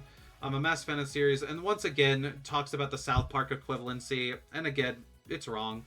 It can be summed up in this meme. The romanticization of killing in media could lead to a generation that does not understand the true weight of death. Only when this hypothetical generation realizes the weight of death, they will have already taken many lives and have caught themselves in an endless cycle of violence until they're inevitably killed. Is he jacking off his lightsaber? They're also friends with Hypo, a 17-year-old who used characters like King DDD, and Toph for roleplay them, and the kid posted this, which they supported him, and during one of the times I called Key and debunked him and his friends and their claims, Hypo said this. All I'm saying, Daisuke and Kojima on top. So on top, you had to send it 3 times. What does this prove? This doesn't prove anything. Like, what is she? They like Daisuke and Kojima? It's not just Toriyama. It's a whole lot of Japanese creators that are like that. That's why low-key hate Japan. You can hate Japanese culture or the Japanese government without hating the people of Japan. I don't hate the people of Japan. I love the people of Japan. And for the most part, I do appreciate Japanese culture, but the rape culture aspect part of it, I don't have to like it. I can appreciate certain aspects of a culture while not liking others. That's blatant. I'm another person involved in a drama running creator. We got a traitor. This is a completely different situation. You lied to the Ragatha creator and called Hypo racist without showing her what was actually said about Hypo. I talked to the Ragatha, and she apologized for this. So, you have no right to keep bringing her up into this conversation. And so on top, you had to send it 3 times. Whatever. If bro is older. And again, just showing, like, random people saying shit. In fact, just saying that a minor is a little guy when it comes to this stuff, as if you're ignoring some actions that they did, like witch hunting and wanting me dead is a crazy thing. I'll clarify, this does not always mean somebody is innocent in the right, but in this case, User is a little guy who had the misfortune of being around while all this shit's happening. Yes, he's a child. He doesn't have a fully developed brain. I don't even have a fully developed brain yet. That doesn't happen until you're like at least 25, according to science. But again, a completely different scenario. He is like 14, 15. He's still a child, has a very underdeveloped brain, and jumps to, like, extremes, especially one that's being raised on the internet, and like he has been. And we have condemned Uester for saying these things. I blocked Uester. You conveniently show that I don't interact with Uester, and that I have condemned his actions. Because guess what? It doesn't fit the lies and narrative you try and spread. And then just shows more. This one's bullshit. This one, he's just blatantly lying. Now, he denies that this person was using a minor, was actually using a 19-year-old Persona character. No! This is not the case. He's not talking about the Keyblade Cub when we talked about the adult character. What we were talking about was a character from Persona who was in college. The Keyblade Cub and the person that Key was lewd role-playing with are completely different characters, and you are so full of shit for trying to presume they are the same. You are strawmanning, and you are blatantly lying to help fit your narrative better. I don't even need to read the rest of this because you are just flat-out lying. We never said that the person using the Keyblade Cub was a adult character from Persona. No, we have constantly mentioned multiple times that the Keyblade Cub was a bad person, and they used a cub version of Sora, a child version of Sora, and did lewd shit. It was weird as fuck. We never said that the Keyblade Cub and the Persona roleplayer were the same one. We were talking about the general allegations. There were 2 parts to the allegations. There was one where Key had continued to follow and interact with the Keyblade Cub. This was later disproven by the fact that Key showed it was over a year apart and he had forgotten who this person was completely. And then when he found out that they were the same person, confronted him in their DMs. And you show him calling him out. You show him calling him out. Which is blatantly fucking ridiculous. You show him calling out the Keyblade Cub. There was a second part where Key was using a aged up version of Sora with a Sora mod for, I think it's like Daisuke from Blaze Blue or something. Daisuke Blaze Blue. No, Daisuke's the guy who made Blaze Blue. I don't know. It was one of the characters from Blaze Blue who was a 32-year-old man. And so it was a 32-year-old version of Sora. And he was writing lewd with a Persona roleplayer. People tried to call him a PDF file because he roleplayed an adult having consensual sex, where both were adults. But they tried to claim that the character from Persona was a minor because in Persona 5 she was. However, this doesn't take into account that Persona 5 Strikers came out and she is now a college student and 19 years old, which Persona Strikers released before those interactions were happening. It was adult with adult, And that is completely separate from the Keyblade Cub. You are trying to make it sound like the Keyblade Cub and that Persona role player were the same person, which we never claimed. You are blatantly lying to help support your argument. You are full of shit. We move on. This isn't the first time he's done this stuff either, and he still follows some account this day. Apparently this Vandal person... Okay, well, let's look at this. Let's look at something real quick. Let's try and look at this.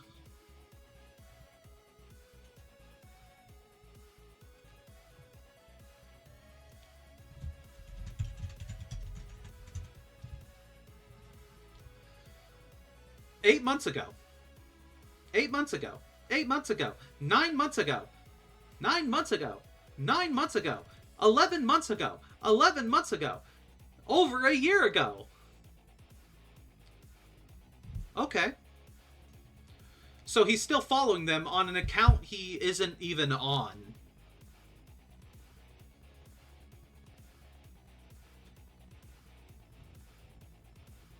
Okay. That follows logically. Totally. Also, Key character said it's weird to call someone hot. The character Key was using was Sora from Kingdom Hearts, whom he specified to be 17. I'm not going to say you're hot because I feel it'd be weird to just randomly say to somebody. He's, again, blatantly twisting the words. He never said it's weird to call someone hot. He said it's weird to call someone hot randomly, or someone random. And the dude has done it to me, the Balladeer, also playing a minor muse, Bleddy from Glitch Tale, another one of my accounts, mind you. And yeah, it's because we were shipping these two. And here's more of it. They kissed. Hug. I was like, I love you, Ems. I'm gonna learn Riz is not so bad because, like you said, I'm hot, so I get a pass. The same thing, like, I'm working for you guys, I think guys are hot too. JJ tried to justify the regular teen romance, but let's be weird. It's pretty weird for an adult who's role-playing as a minor to call another adult who's role-playing as a minor hot. Key didn't call me hot.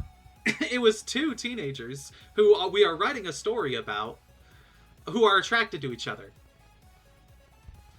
No matter the context, that alone is pretty weird and almost creepy in a way. But it's not creepy that Master Roshi is sexually assaulting children? Okay. It's not creepy. It's just, it's literally every romance, like, not every, I shouldn't say every romance, but a ton of romance anime are focused around high schoolers, because that's just what it is. We've got Darling in the Franxx, I'm not 100%, or on High School Host Club. Here's a great example. It's a romance anime that has high school in the name. High School DxD, this one's gross as fuck. Let's not use that as an example. But it's actually very common for a lot of romance plots in anime. A lot of times it does follow high schoolers or below, and the romance plots revolve around them. You can write stories about characters in high school, and you're allowed to write them falling in love. That's just basically storytelling. Does that mean you yourself are attracted to teenagers? No. It's completely different. You're just writing a story about two... you could write from your own experiences, I guess, from when you were in high school, but that's as simple as it is. And to try and paint that as something weird, then again, you have to go against the entirety of the romance genre almost. It's ridiculous. Not even just anime, romance shows as well. If we just go regular shows, it's gonna, like, it has a lot of that as well. Or cartoons, or really a lot of things. They do it in Big Mouth, and Big Mouth itself is weird as fuck, but... Sora hates lewd stuff. Characters hate lewd acts. Why make them a part of this thing that swings back and forth between lewd and non-lewd? Which he's saying lewd, like the word hot means lewd and non-lewd. Having a high degree, come or make hot. Let's see if we can find exactly what he's talking about.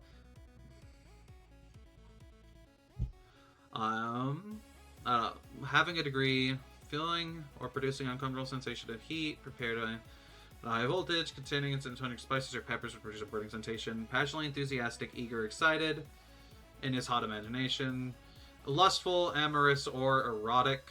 What is amorous? I don't know this word. Showing feeling related to sexual desire. Cool. Currently popular, fresh and sexually attractive, fresh and strong, Justifying or guessing something, knowledgeable or skillful, difficult to deal with, a person wanted by the police, yada yada. And then we can look at Miriam as well. And then blah blah blah. Sexually excited or receptive. He's hot for her. The guy she's dating is really hot. It attributes it to being sexy. Generally attractive or interesting. There are two definitions. Just like there are hundreds of definitions for hot. Not literally hundreds, but you get what I mean. Look how many there are. It keeps going. Just like there's going to be multiple... you can't automatically apply one to try and fit your argument. That's not how it works. So it can just mean that they find a character attractive. There's nothing wrong with that. If two characters who are of the same age find each other attractive, that's just how life works. So we move on. So much for being weird. And this guy. Here's what an anonymous friend of mine said about this stuff. This low-key comes across to me as people trying to rationalize the idea of safer work fetishes, but on a more low-key level. Like, yeah, you can find characters sexy or not want to do lewd things then, but inherently speaking, finding something sexy is inherently sexual. It's where the term comes from. No, it can just mean attractive. It can just mean attractive. This is such a narrow-minded mindset. It's actually ridiculous. Pretty creepy for adults in their mid-20s to write for their underage sip. Thirdly, role-playing as a teenager is just weird on its own. Never mind a teen relationship, NSFW or no. No, it's not. Like JJ and Conan role-player, Key has also made lewd jokes. We talked about this earlier. Nothing Burger claims on him. It just goes on to talk about this. JJ is saying JJ had lewd accounts when he was 15. Yeah, he made mistakes when he was a kid. This has been debunked. Again, he has apologized for doing this, and has moved on, but you blatantly chose not to do that. It was a mistake he made 4 years ago. As a child. We're not going to hold that over him as if it matters. And then, like, this one's funny. Also, here's an example of these guys dangling between lewd and non-lewd. Call it Seductive Sunday. And so I was like, JJ...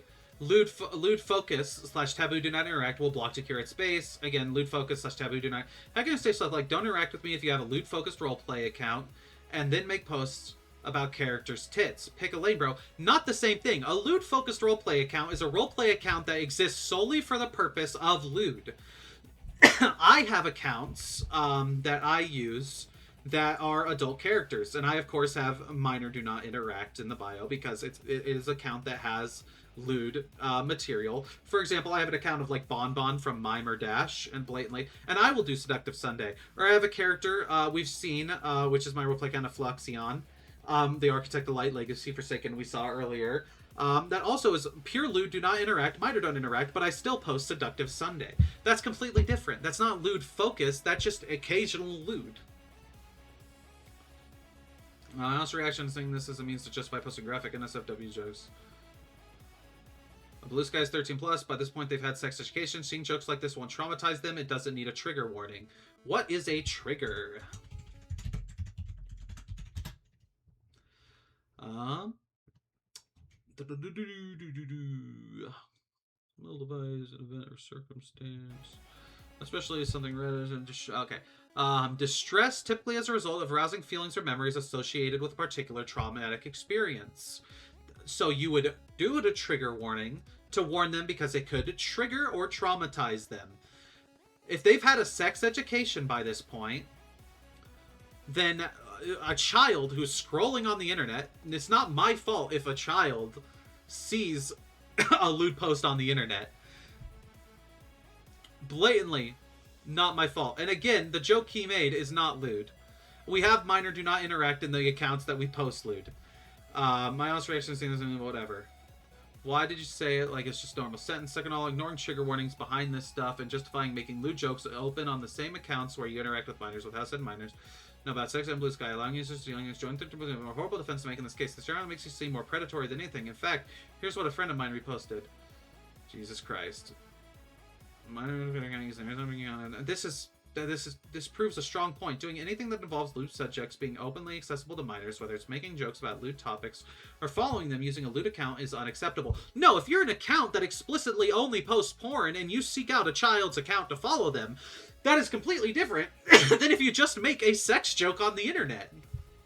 Are there any screenshots showing proof of such? One of these adults admitted to telling Atlas, a 17-year-old player, sexual jokes because of how they're okay with it. This is a kid amongst a group of adults, by the way. No proof of it. My word against yours. We move on. How weird for them to make in such groups in a group where a minor is present. They had this to say. Alice is not a baby, and they would not like to be treated as such. Talk about ignoring common sense and just saying whatever you want because this minor's fine with it. Ever heard about being age appropriate? Have you not heard of PG-13? Let's look at the rating systems wiki. PG-13 is not recommended for children under the age of 13. What are the factors? PG-13 movies can contain sex scenes. Oh, if they are brief and infrequent. Oh, it is not graphic or contains sexual noises. Oh, and does not include nudity. Oh, there may be implied sex, but prolonged sexual noises is not permitted. There may be brief visuals of sexual props. There may be gestures of a sexual nature, depictions of a sexual nature, none of which is too detailed, graphic, or has nudity, sexual references, or humor. Okay, so it's good. We're chilling. I know that was appeal to authority, by the way. I just thought that's kind of funny. They also thought I was trying to be a sort of fake victim with my messages, but I write these things with genuine emotions. He's got to wait so much, such as xenophobic comics towards various mangaka for adult jokes while excusing the American side of it, painting themselves as a victim, such as calling me a zoo for a crack ship. You're a zoophile. And we never excuse the Americans, by the way. Just because we were talking about Japanese mangaka doesn't mean we're going to randomly start talking about American creators. That makes absolutely zero sense. And for having crushes on anthro characters. No, I do not bring the narcissistic, I am a victim foe tears up in here. Your name is not Becky. This is not middle school. No one here is ruining your life. That is something you choose to do with your own choices. You ruin your life. You ruin your own life. And they're absolutely right about that. Usually I try to say, I start the stuff. My account, here's an example. Yeah, we're warning people about your accounts because you're a fucking weirdo. We're allowed to do that because we don't want to be around you, and we don't want our friends to be around you either because our friends would be against you as well.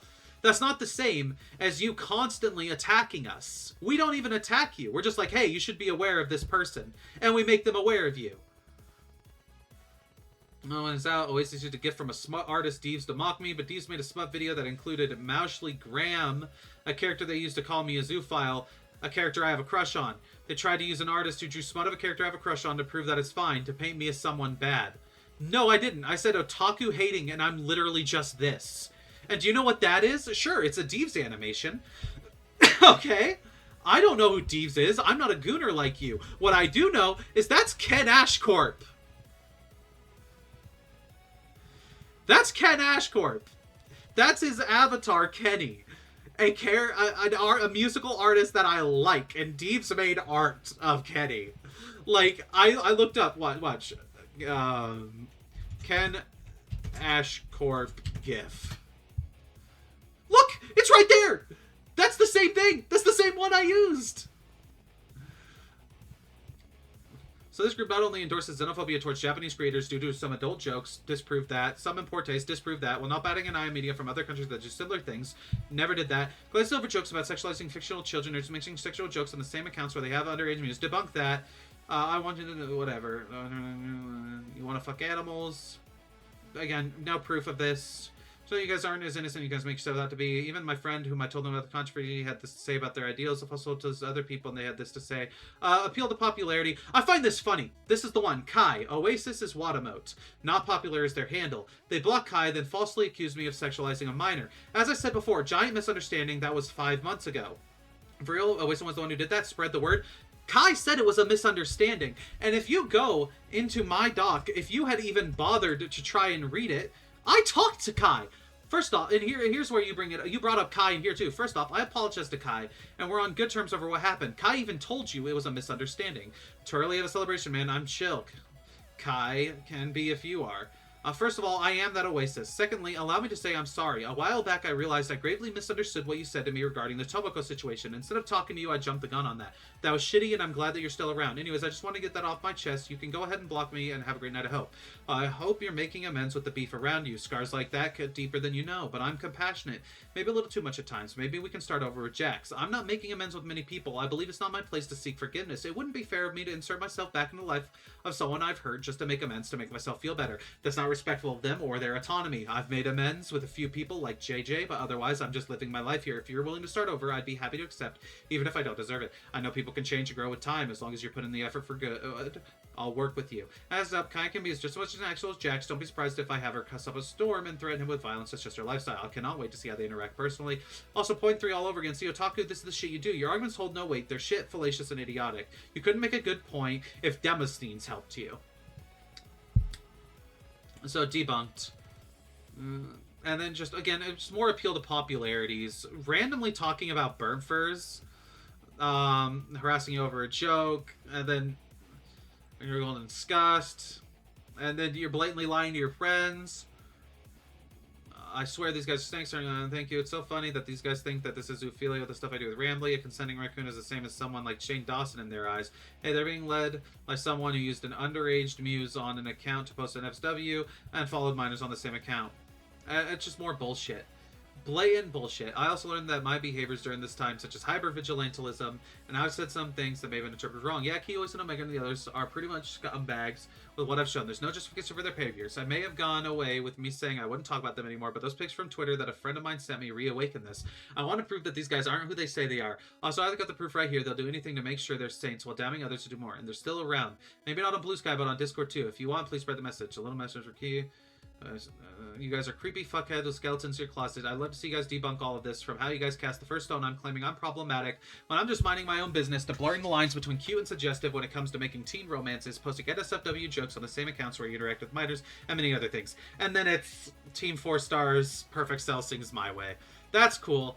I've got a song that you might like.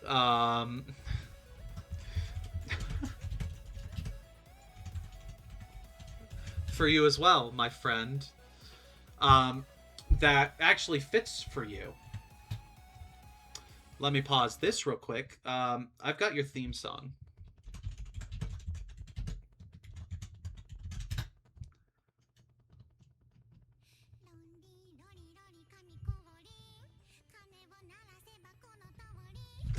Let's. This is your theme song, right? This is the shit you like, right?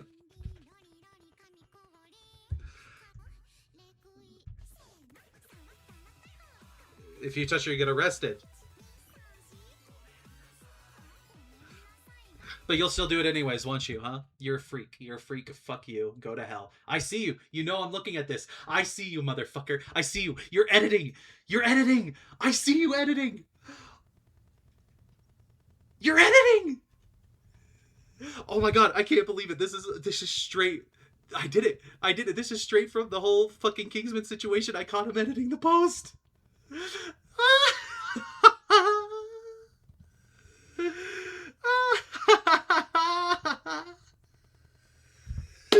got your ass. Oh no way. Oh man, I can't believe I caught you editing it. Dude, you're so cooked. You're so cooked. I don't know what all you may have edited here, but you're fucked. I caught your ass. I know that's you, Otaku Potato. 4K! I got him on recording.